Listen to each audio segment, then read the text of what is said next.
I discovered why my best friend avoids me, and now I can't unsee what's been happening for years. It came out during a birthday party last weekend, not even my party, just a mutual friends gathering where Sarah and I ended up alone in the kitchen.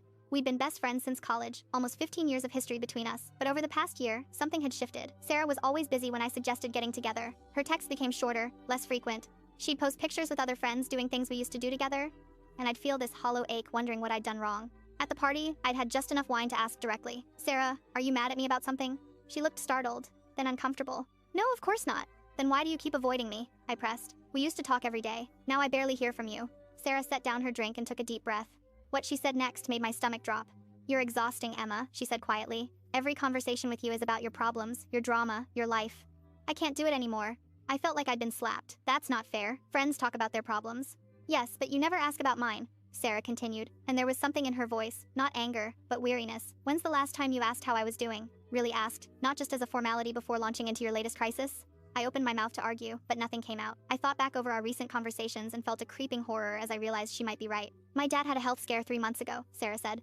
"I mentioned it once and you said that's scary and then spent 45 minutes talking about your fight with your boyfriend. My dad had surgery and you never followed up. You didn't even remember to ask." I hadn't remembered. The realization made me feel sick. "I got a promotion at work," she continued. "You said congratulations and then immediately started complaining about your job. When I got engaged last month, you looked at the ring for 30 seconds before telling me about how your sister's wedding planning was stressing you out." "You got engaged?" I whispered. I didn't remember that. How had I missed that? Sarah's expression softened with something that looked like pity.